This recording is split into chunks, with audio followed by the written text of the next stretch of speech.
Hello student, welcome back to my YouTube channel Arihant lecturer. प्यारे बच्चों, आज की इस वीडियो में हम बात करेंगे कि आपको बोर्ड एग्जाम में मैथ में पास होने का तरीका। ठीक है, यानी कि आपको मैथ अगर आपकी कमजोर है तो आप बोर्ड एग्जाम में अच्छा खासा मार्क्स कैसे ले पाओगे। ठीक है, हमारे चैनल पे तो बहुत सारे बच्चे टॉपर पढ़ते हैं और जिनकी मैथ अच्छी है, जिनको बहुत कुछ आता है, उनके लिए ये वीडियो तो नहीं है। ठीक है, लेकिन हाँ, जिसकी मैथ कमजोर है और आसानी से इस वीडियो को देखकर आपका अगर आपका 70 का पूर्णांक है तो 30 से 40 नंबर आ सकते हैं। ठीक है, 40 से 45 नंबर तो आसानी से आ सकते हैं। अगर 100 नंबर का है तो आपके उसमें भी 40 नंबर आ जाएंगे, बहुत आराम से आ जाएंगे। ठीक है, और वो भी मैं आपको बताऊंगा कि अगर आपने मैथ में कुछ भी नहीं पढ़ा है तो सिर्फ और सिर्फ आपको ये ट्रिक लगा देना है। ठीक है, जिस बच्चे को मैथ का यानी गणित का एम तक नहीं आता या गणित का ग नहीं आता, वो भी अगर इस ट्रिक को अप्लाई करते हैं तो बोर्ड एग्जाम में आसानी से पास हो जाएंगे। प्यारे बच्चों, आज की इस वीडियो में एक न्यू और जबरदस्त ट्रिक के साथ आपके आया हूं और यहाँ पे आज की इस वीडियो में बात करेंगे गणित यानी मैथ में पास होने का सबसे बेहतरीन एवं शानदार ट्रिक, बिना कुछ पढ़े। ठीक है प्यारे बच्चों, बिना कुछ पढ़े, आप अभी तक कुछ भी नहीं पढ़े हो ना, तो भी आप आसानी से मैथ में पास हो जाओगे और 30 से 40 नंबर आसानी से ले आओगे। और आपको कोई क्वेश्चन का आंसर नहीं आता तो उसको भी इस ट्रिक से आप लगा सकते हो। इस वीडियो में हम बात करेंगे कि गणित में पास होने की ट्रिक है। ठीक है, ट्रिक क्या है, मात्र आपको 3 ट्रिक बताऊंगा और इन 3 ट्रिक ही गणित में पास होने का है और इन 3 ट्रिक को लगा दोगे तो आसानी से यूं चुटकी बजाते हुए आप पास हो जाओगे। ठीक है, ये मैं कह रहा हूँ और टीचर आपको खुश होकर नंबर भी देंगे और कभी जिंदगी में तो फेल नहीं हो सकते इस ट्रिक को लगाने के बाद। ठीक है, गणित की वो ट्रिक बताऊंगा जिसे मैथ के टीचर एग्जामिनर आपको नंबर देते हैं और ये चीजें मैथ के एग्जामिनर टीचर ही जानते हैं। सबसे मेन चीज क्या होता है, देखो, स्टार्टिंग इज इंपॉर्टेंट। ठीक है, स्टार्टिंग इज इंपॉर्टेंट। आपने मैथ कैसे हल किया ये मैटर नहीं करता है, आपने मैथ की शुरुआत कैसे किया है ये सबसे ज्यादा मैटर करता है और लोगों की ध्यान को आकर्षित करने का कार्य करता है। देखिए, मैथ और गणित में स्टेप मार्किंग होता है, ये सबको पता भी होता है। अगर नहीं पता है तो आज की इस वीडियो से आपको पता चल जाएगा कि मैथ में स्टेप मार्किंग होता है। और भी एक सबसे शानदार ट्रिक मैं आपको बताऊंगा। देखिए, जैसे आपको मैथ के क्वेश्चन आते हैं, सबसे उसकी पहले शुरुआत कैसी करनी है। ठीक है, नहीं आता कोई क्वेश्चन उसको भी बताऊंगी कि कैसे उसकी शुरुआत करना है। जो क्वेश्चन आपको बिल्कुल भी नहीं आता पूरे मैथ की क्वेश्चन पेपर में, सबसे पहले आपको प्रश्नानुसार लिखना है। ठीक है प्यारे बच्चों, सबसे इंपॉर्टेंट है। और उसके बाद दिया है लिखना है। दिया है में क्या करना है, जितने भी गणित के वैल्यू दिए उसको लिखना है। ठीक है, और उसे चिन्ह, जो भी चिन्ह दिए गए उस चिन्ह के साथ लिखना है और बोर्ड एग्जाम में आपको किसी भी प्रश्न को छोड़कर नहीं आना है। ठीक है, तो एक एक चीजों को मैं आपको विधिवत आंसर शीट यहाँ पे ले रखा हूँ, इस पे बताऊंगा, तब आपको पूरी तरीके से समझ में आएगी और लाइव आप पास हो जाओगे। ठीक है, सबसे पहले इस तरह का हमारे पास एक आंसर शीट है प्यारे बच्चों। यहाँ पे पहले इसमें आप देखोगे तो ऑब्जेक्टिव टाइप के क्वेश्चन आते हैं। ठीक है, लेकिन ऑब्जेक्टिव क्वेश्चन की जो ट्रिक है मैं लास्ट में बताऊंगा। सबसे पहले आपको बताऊंगा सब्जेक्टिव का ट्रिक, यानी कि सब्जेक्टिव में क्या ट्रिक लगाना है। ठीक है, और ऑब्जेक्टिव का आपको लास्ट में बताऊंगा कि ऑब्जेक्टिव में कैसे ट्रिक लगाना है। ठीक है, और यहाँ पे सबसे पहले आप इस तरह से क्वेश्चन पेपर पलटोगे तो यहाँ पे आता है खंड ब, और खंड ब में आपको देता है विस्तृत उत्तरी टाइप के प्रश्न। ठीक है, और आपको एग्जाम में बॉल पॉइंट 2 पेन लेना है, एक ब्लैक एंड ब्लू, और इस तरह के प्रकार, इस तरह के इंची और इस तरह की प्यारे बच्चों इंची स्केल लेकर जाना है 30 सेमी का। इन सभी को एक तरफ रखते हैं और यहाँ पे हमारे पास एक क्या है, ये आंसर शीट है और इसी पर सब कुछ मैं लाइव आपको करके दिखाने वाला हूँ। सबसे पहले तो हमें ब्लू एंड ब्लैक पेन की आवश्यकता पड़ेगी। इससे भी पहले एक स्केल से ज़्यादा की दूरी लेकर इस साइड वाली लाइन को खींच लेना। एंड जैसे खींचेंगे प्यारे बच्चों, आपको सबसे पहला क्या करना है, अपने कॉपी की शुरुआत करना है। देखिए, ये जो खंड ब होता है तो आपको सबसे पहले यहाँ पे डालना है खंड ब। ठीक है, जैसे यहाँ पे हमने डाला खंड ब और इसके नीचे स्केल से इस तरह से आपको पाई खींच देना है। ठीक है, एक एक चीज़ों को ध्यान से देखना, ये सबसे ज़बरदस्त ट्रिक है। और मैं आपको बता दूं कि यूट्यूब पे आपने बहुत सारे अगर पास होने की ट्रिक देखा है तो ये इतना ज़्यादा जीनियस है कि 100% आपको पास करेगा। ठीक है, बाकी की गारंटी मैं नहीं लेता हूँ और ऐसे ट्रिक आपको पूरे यूट्यूब पर किसी ने नहीं बताया होगा। सबसे पहले प्यारे बच्चों यहाँ पे खंड ब डाल दिया। ठीक है, अब देखिए खंड ब में किस टाइप का क्वेश्चन है प्यारे बच्चों, यहाँ पे दे रखा है कि खंड ब में विस्तृत उत्तरीय प्रश्न है। तो क्या करना है आपको, सबसे पहले यहाँ से एक लाइन छोड़ना है और यहाँ पे लिखना है विस्तृत उत्तरीय प्रश्न।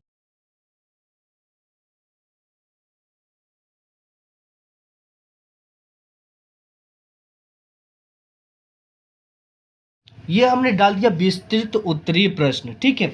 इसके बाद प्यारे बच्चों आपको करना क्या है, सबसे पहले इसके बाद प्रश्नोत्तर संख्या डालना है। जैसे यहाँ पे पहला है कि सभी खंड को कीजिए। अब आपको क्या करना है, एक लाइन छोड़कर यहाँ पर डालना है प्रश्नोत्तर संख्या 1, ठीक है।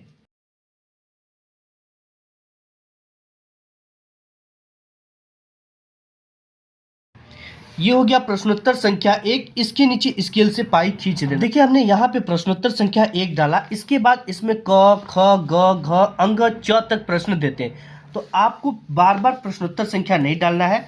एक बार जैसे हम किसी भी प्रश्न को हल करते हैं, जहाँ पे प्रश्नोत्तर संख्या डाले हैं, तो जो अगर क कर रहे हैं तो यहाँ पे क ख ग घ डालते जाएंगे, ठीक है। इससे पहले का क अगर डाल दो, पहले का ख करे तो पहले का ख, ऐसे आपकी समय का बचत होगा, क्योंकि मैथ में समय का थोड़ा अभाव होता है। प्यारे बच्चों जैसे पहले का क दे रखा है, ठीक है, या किसी भी प्रश्न को मान लेते हैं हम घ ही करते हैं, ठीक है। इसमें दे रखा है घ कि के का मान ज्ञात कीजिए, जिसके लिए समीकरण इतना बराबर इतना और इतना बराबर इतना का एक अद्वितीय हल है, ठीक है। और ये प्रश्न आपको बिल्कुल भी नहीं आता, ठीक है। यहाँ पे प्रश्नोत्तर संख्या 1 डाला और यहाँ पे हम घ कर रहे हैं तो इस तरह से घ डाल देंगे, ठीक है। आप इस तरह से डाल लेना। अब यहाँ पे क्या दे रखा है, सबसे पहले ये इंपॉर्टेंट है, के का मान ज्ञात कीजिए, जिसके लिए समीकरण 2x प्लस के वाई बराबर 1 और 3x माइनस 5y बराबर 7 एक अद्वितीय हल है। तो सबसे पहले आपको लिखना है प्रश्नानुसार। क्या लिखना है प्यारे बच्चों, हमने आपको पेपर में बताया था कि सबसे पहला चीज़ यही, देखो यहाँ पे लिखा गया है प्रश्नानुसार, ठीक है। सबसे पहले यही लिखना है आपको। तो यहाँ पे लिखेंगे और इसको लिखते समय आपको ब्लैक पेन का यूज करेंगे, प्रश्नानुसार। अब देखिए हमने लिख दिया प्रश्नानुसार। अब इसके बाद इस तरह से कामा लगाना है और लिखना है दिया है, और जो भी वैल्यू दिया है उसको जिस चिन्ह के द्वारा दिया गया उसे लिख लेना है। तो यहाँ पे वैल्यू क्या दे रखा है, सबसे पहले दे रखा है कि 2x प्लस के वाई बराबर 1, ठीक है, इसे लिखना है। दे रखा है, दिया है हमारा 2x प्लस के वाई बराबर 1। आपको कहीं से भी दिमाग लगाने की जरूरत नहीं है, ये सभी संख्या आपको इसी से मिल रही है, ठीक है। फिर इसके बाद दे रखा है 3x माइनस 5y बराबर 7। तो यहाँ पे दे रखा है दूसरा कि 3x प्लस 5y बराबर 1, ठीक है। अब इस सॉरी 7 दे रखा है, 3x प्लस 5y बराबर 7 दे रखा है, ये दे रखा है। अब हमें ज्ञात क्या करना है, ज्ञात हमें करना है के का मान, ठीक है। तो हम यहाँ पे प्यारे बच्चों एक लाइन छोड़ेंगे और लिखेंगे हमें ज्ञात करना है, ठीक, इतना लिखना है, ज्ञात करना है। क्या ज्ञात करना है, के बराबर क्वेश्चन मार्क, यानी इस के वैल्यू को हमें फाइंड करना है। किसके वैल्यू को, के वैल्यू को फाइंड करना है। अब देखिए इसके बाद आपको क्या करना है, एक लाइन छोड़ना है और यहाँ पे हल लिखना है। क्या लिखना है, हल लिखना है, ठीक। अब हल जब भी करेंगे तो ब्लू पेन से लिखेंगे। अब कहोगे कि सर मुझे हल ही नहीं करने आता, इसलिए तो मैंने इस वीडियो पे क्लिक किया, ठीक है। तो देखिए हमने बताया कि आपको मैथ में स्टेप मार्किंग होता है, और हमने कितना स्टेप कर दिया, 1 2, ठीक है, 3 और एक 4 स्टेप यहाँ पे कर दिया। अब एक चीज़ देखो, हल जब भी लिखेंगे तो जो भी वैल्यू दिया है आपको उसी को ब्लू पेन से लिखना है। जैसे यहाँ पे दे रखा है, हल में हम लिखेंगे तो यहाँ पे लिखेंगे सबसे पहले कि यहाँ पे 2x प्लस के वाई बराबर 1, ठीक है। इसके बाद इसको भी लिखेंगे एक लाइन छोड़कर इस तरह से कि 3x प्लस 5y बराबर 7, ठीक, इतना लिखेंगे। प्यारे बच्चों इतना तो हम लिख सकते हैं ब्लू पेन से। अब इसको अगर आपको थोड़ी बहुत हल करना आता है, पक्षांतर करके इधर उधर, तो आप कर सकते हैं, लेकिन अगर नहीं आता, इतना ही आता है प्यारे बच्चों, इतना भी लिखोगे तो 2 नंबर का है, आपको 1 नंबर मिल जाएगा, ठीक है। इससे एग्जामिनर टीचर के पास ये देखिएगा कि कॉपी की शुरुआत बेस्ट तरीके से की गई है, सब कुछ अच्छी तरीके से किया गया है, तो उसे पास करने का एक मौका मिलता है। इतना भी लिख दोगे तो 1 नंबर आपको मिल जाएगा, ठीक है प्यारे बच्चों। अगर आता है तो इसे हल कर लीजिए, नहीं आता तो इसके आगे आप क्या करोगे, इतना छोड़ दोगे तो 1 नंबर आपको आसानी से मिल जाएगा। और भी चीज़ें बताऊंगा, बेहतरीन ट्रिक। तो अभी ये तो शुरुआत है, अब इसके बाद देखिए प्रत्येक काम बताऊंगा। अब यहाँ पे जैसे एक क्वेश्चन ये आया हुआ है कि अगर आपको ये क्वेश्चन नहीं आता तो आप इसकी जगह पे इस क्वेश्चन को भी हल कर सकते हैं, ठीक है। और ये क्वेश्चन यहाँ पर भी आया हुआ है, ठीक है, ऐसा क्वेश्चन मतलब आता है। और इस क्वेश्चन की ट्रिक क्या है, इस क्वेश्चन में आपको क्या दिमाग लगाना है। सबसे पहले यहाँ पे दे रखा है कि निम्नलिखित सारणी से माध्यिका ज्ञात कीजिए। ठीक है, तो सबसे पहले आपको डालना है प्रश्नोत्तर संख्या 1 का क है। ठीक है, क का अथवा है, तो यहाँ पे डालेंगे प्रश्नोत्तर संख्या 1। तो आइए इसे हम डालकर आपको आंसर शीट पे दिखाते हैं। अब देखिए बच्चे, यहाँ पे नेक्स्ट हमने प्रश्नोत्तर संख्या 1 डाला। 1 का क में ही प्रश्नानुसार है।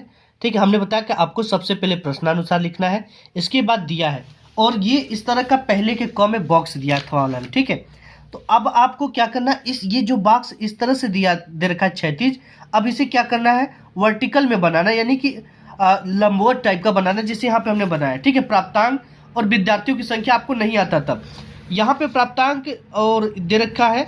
ठीक है, वर्ग अंतराल है या प्राप्तांक इसे आप लिख सकते हो, बारंबारता यहाँ पे दे रखा है, विद्यार्थियों की संख्या बारंबारता होती है। ठीक है, तो यहाँ पे क्या है, 0 से 10 है, तो इस तरह से आपको लिखना है 0 से 10, फिर 10 से 20 है, 10 से 20, फिर 20 से 30 है, फिर 30 से 40 है, फिर 40 से 50 है। ठीक है, अब इसके बाद है वर्ग अंतराल, बारंबारता कितना है, 7, 12, 18, 15, 10, 3। तो इसको भी यहाँ पे लिख दो कि 7 है, 12 है, 18 है, 15 है, 10 है। ठीक है, ऐसे आपको लिखना है। इतना लिखने के बाद आपको क्या लिखना है, हल। ठीक है, ज्ञात करना है। अब यहाँ पे लिखेंगे ज्ञात करना है। मैं आपको एक ट्रिक बताऊंगा। ठीक है, ज्ञात करना है। अब हमें क्या ज्ञात करना है प्यारे बच्चों, हमें माध्यिका ज्ञात करना है। ज्ञात करना है माध्यिका बराबर क्वेश्चन मार्क्स। ठीक है, इस तरह से लिखेंगे। माध्यिका का जो फार्मूला होता है, माध्यिका वो होता है x बार। ठीक है, तो इसके बराबर हमें क्या करना है, ज्ञात करना है। इन सब चीज़ों को ब्लैक पेन से लिखेंगे। और आपको एक चीज़ मैं बताऊं, अगर आपको फार्मूला पता है थोड़ा बहुत, ठीक है, गणित के पहले दूसरे बीज गणित वगैरह का, तो उसे भी लिखना। ठीक है, और यहाँ पे ये चीज़ें देखो, इस तरह से बॉक्स बनाया और ज्ञात करना है। अब इसके बाद हल लिखेंगे। ठीक है, क्या लिखेंगे, हल। अगर प्यारे बच्चों थोड़ा बहुत, अगर मैथ में एक लाइन भी किसी क्वेश्चन का हल आता है तो उसे लिखना है, 2 लाइन आता है तो उसे लिखना है, 3 लाइन आता है तो भी उसे लिखना है। अगर आपको कुछ भी नहीं आता तो मैथ का एक ट्रिक और भी बताऊंगा। ठीक है, इतना कर दिया आप। अब हल जब भी हम लिखेंगे तो हम ब्लू पेन लेंगे। क्या लेंगे, ब्लू पेन लेंगे, और ब्लू पेन से फिर हल में इस चीज़ को बना देंगे, फिर इसी को बना देंगे। ठीक है, ऐसे बनाने से फिर हमें इस पर 2 नंबर का तो 1 नंबर मिल जाएगा। ठीक है, ये मैथ का नियम होता है। मैथ का एक और भी नियम होता है जो सबसे बेस्ट है, मैं आपको बताऊंगा इन सब चीज़ों के बाद। देखिए, और भी मैं आपको चीज़ें इसमें बताता चलूँगा। जैसे यहाँ पे दे रखा है क्वेश्चन, एक शंकु के आधार की त्रिज्या 3.5 सेमी है तथा ऊंचाई 12 सेमी है। शंकु की तिर्यक ऊंचाई तथा आयतन ज्ञात कीजिए। अब इसके लिए हमें क्या करना है, सबसे पहले प्रश्नोत्तर संख्या 1 का अंक डालना है। ये चीज़ें हमको आंसर शीट पे करना है। आइए इसको करके देखते हैं। देखिए, यहाँ पे सबसे पहले हमने प्रश्नोत्तर संख्या 1 का अंक डाल दिया है। अब देखिए, इस क्वेश्चन पेपर में मैं चलता हूँ। अब प्यारे बच्चों, यहाँ पे आया हुआ है, ठीक, एक शंकु के आधार की त्रिज्या। आधार मतलब उसका बेस होता है, सिंपल समझो। एक शंकु आप जानते हो ना, शंकु जो जोकर होता है, जोकर का टोपी शंकु के आकार का होता है। तो एक शंकु के आधार की त्रिज्या 3.5 सेमी है। तो सबसे पहले वही चीज़ें लिखना है जो मैं आपको बताया हूँ। ठीक है, और देखो यहाँ पे सबसे पहले लिखना है प्रश्नानुसार,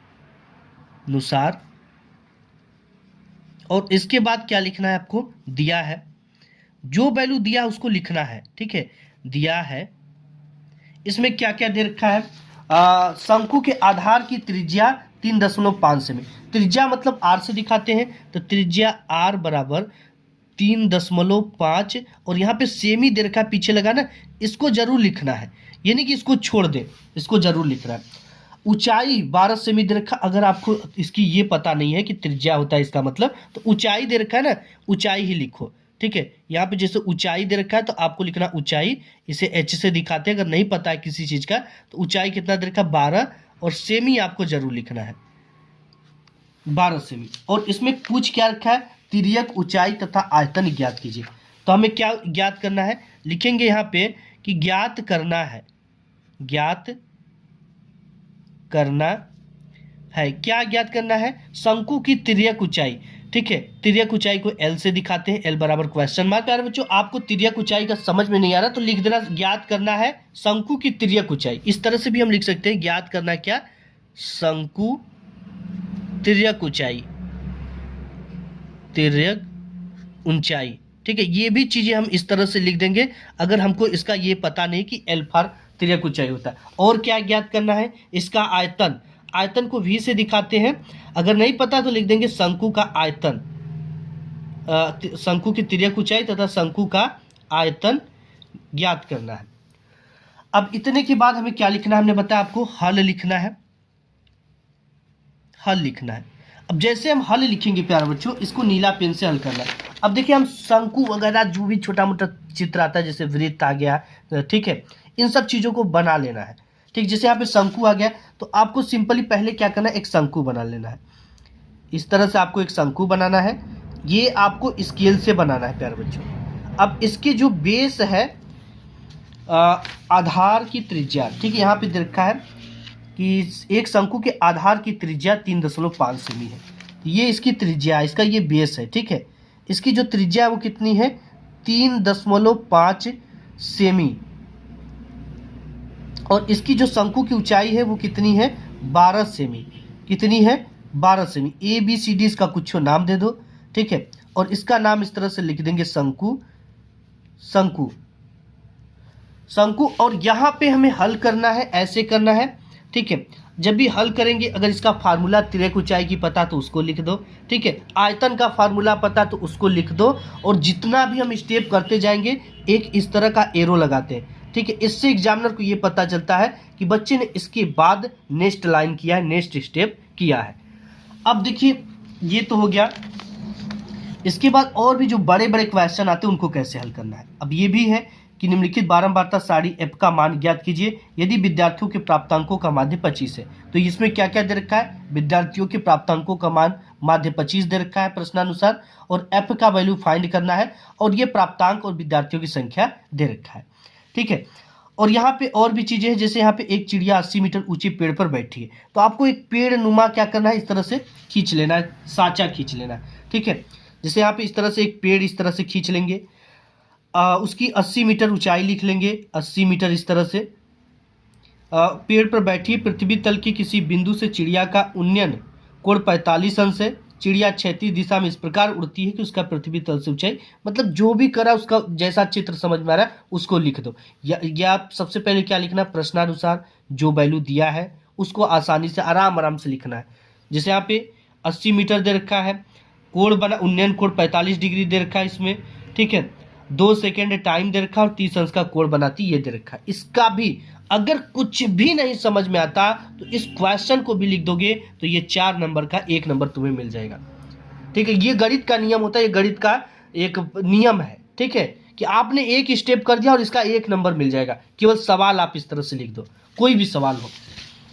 इसके बाद यहाँ पे नेक्स्ट देखते हैं, जैसे यहाँ पे भी दे रखा कि एक समकोण त्रिभुज के समकोण बनाने वाली भुजा 5x 3x - 1 है। तो त्रिभुज के क्षेत्रफल 60 सेमी स्क्वायर, तो त्रिभुज की भुजाएं ज्ञात कीजिए। तो इनको भी लिख दोगे तो भी 1 नंबर मिल जाएगा, इसको भी लिख दोगे सवाल तो भी 1 नंबर मिल जाएगा। और इसको तो आपको लिखना है प्रश्नानुसार दिया है, जो वैल्यू दिया उसको लिखना है, फिर हल लिखना है, फिर इसको उतार दोगे तो ये 6 नंबर का है, 2 नंबर तुम्हें मिल जाएगा, आसानी से मिल जाएगा, ठीक है। तो ऐसे आप ऐसे इसमें पास हो जाओगे बड़े आराम से। और इसमें बहुविकल्पी को कैसे हल करना है, अब देखो बहुविकल्पी को तुक्का आप कैसे लगाओगे और कैसे 100 जो है आपका बहुविकल्पी ज़्यादा से ज़्यादा करेक्ट होगा, इसमें ट्रिक क्या लगाना। सबसे पहला चीज़ मैं आपको बताऊंगा इसमें कि जितने भी समीकरण वाले क्वेश्चन होते हैं, यहाँ पे हमारे पास नियम भी है कुछ इसके, देखो यहाँ पे है, ये नियम है, ये नियम है और ये नियम है, ठीक है। जब भी कोई ऑप्शन आपको इस तरह से दिखे, बिल्कुल अलग दिखे, ए बी सी हो, तो उसमें तुक्का आपको कैसे लगाना है। जैसे यहाँ पे 2 है, 4 है, 5, लेकिन यहाँ पे 2.2 है, ये बिल्कुल अलग दिख रहा है, तो ऑप्शन आपका बिल्कुल अलग वाला करेक्ट होगा। और भी चीज़ें आपको बताऊंगा गणित में बड़ा व छोटा का तुक्का ट्रिक कैसे लगाना है। आपको इसमें सबसे बड़ा क्या है और सबसे छोटा क्या है। 1750 सबसे बड़ा है, सबसे छोटा क्या है 13। इन दोनों में से ही कोई ऑप्शन करेक्ट होगा, तो इन दोनों में से आपको किसी एक को सेलेक्ट कर लेना है, तुक्का मार दोगे आ जाएगा करेक्ट। और सबसे ज़्यादा जो क्वेश्चन ऑप्शन सही होता है, जैसे आप में 20 बहुविकल्पी है, तो 20 में से आपके जो 10 होंगे शुरू के जो 10 ऑप्शन होंगे उसमें क्या करेक्ट होगा, ए व बी। मैं अभी एग्जाम्पल भी देता हूँ। जैसे यहाँ पे ये हमारे पास क्वेश्चन पेपर है, ठीक है, इसको जब आप हल करोगे तो यहाँ पे देखा कि समीकरण 5x² माइनस 3x प्लस 2 बराबर 0 की मूलों का योग। मूलों का योग हम जानते हैं माइनस बी बाई ए होता है, तो उसके हिसाब से निकालेंगे तो 3/5 इसका आंसर आ जाएगा। और इसका हम निकालेंगे तो इसमें 5/4 आ जाएगा, ठीक है। और इसका जब निकालेंगे तो इसमें x बराबर 2 और y बराबर 0 आ जाएगा। तो यानी कि a और b करेक्ट ऑप्शन हो रहा है शुरू में। तो शुरू में आपको यही a व b सिलेक्ट करना है, और जब आधा आ जाते हो, जैसे अगर आप में 10 देता है तो 5 a b करने के बाद आधा के बाद c व d आप तुक्का मारो। और एक चीज़ ध्यान दो, गणित में जितने भी कठिन सवाल होंगे, ठीक है, आप बहुविकल्पी वाले समीकरण वाले, उसका आंसर लगभग एक करेक्ट होता है। जैसे यहाँ पे एक क्वेश्चन है, इसका ऑप्शन ए करेक्ट होगा। और यहाँ पर भी हमारे पास एक एग्जांपल है, ये देखो 5x², ये समीकरण वाला है, तो इसका ऑप्शन जो है ए करेक्ट हो रहा है, ठीक है। जैसे यहाँ पे हम बता दें आपको, मूलों का योग ए अल्फा प्लस बीटा बराबर माइनस बी बाई ए होता है, ठीक है। और यहाँ पे माइनस बी की वैल्यू कितना दे रखा, -3, तो यहाँ पे रख देंगे माइनस बी और यहाँ पे रख देंगे -3 ए ये दे रखा ए, मतलब यहाँ ए बराबर 5, तो 5 हो जाएगा और माइनस से माइनस कट जाएगा 3/5, यानी 3/5 ऑप्शन ए करेक्ट हो जाएगा। इसकी तुलना हम ax² प्लस बी एक्स, ठीक है, बी एक्स प्लस सी से करने पर तो ए बराबर हमारा क्या मिल जाएगा 5 और बी बराबर मिल जाएगा -3, सी बराबर 2, ठीक है। तो यहाँ पे अल्फा प्लस बीटा बराबर ये आंसर आ जाएगा। यानी जितने भी समीकरण वाले क्वेश्चन और कठिन होंगे उसका आंसर लगभग ए करेक्ट होगा। इसके बाद प्यारे बच्चों नेक्स्ट देखते हैं बहुविकल्पी आपको कैसे मानना है। अब देखिए, जिस क्वेश्चन में दोनों ऑप्शन है उसमें तुक्का कैसे लगाना है। जैसे दो त्रिभुज समरूप होते हैं, यदि इनके संगत कोण बराबर होंगे, यदि इनकी संगत भुजा एक ही अनुपात समानुपाती होगी, उपयुक्त ए व बी दोनों, तो ये वाला करेक्ट जो होगा ये 99% करेक्ट होता है। कितने परसेंट होता है, 99%। और एक चीज होता है कि जैसे उपयुक्त सभी, 3 ऑप्शन दे रखा है, चौथा दे रखा है उपयुक्त सभी, तो ये वाला जो होता है ये 99.99% करेक्ट होता है, ठीक। तो ऐसे आपको बहुविकल्पी में तुक्का मारना है, जैसे मैं आपको बताऊं, ठीक है। और इस दृष्टि से आप बोर्ड एग्जाम में आसानी से पास हो जाओगे, ठीक है। तो वीडियो पसंद आए तो लाइक करना, अपने सभी मित्रों में, दोस्तों में, यारों में शेयर करना। मिलूंगा एक नेक्स्ट वीडियो में, तब तक के लिए धन्यवाद।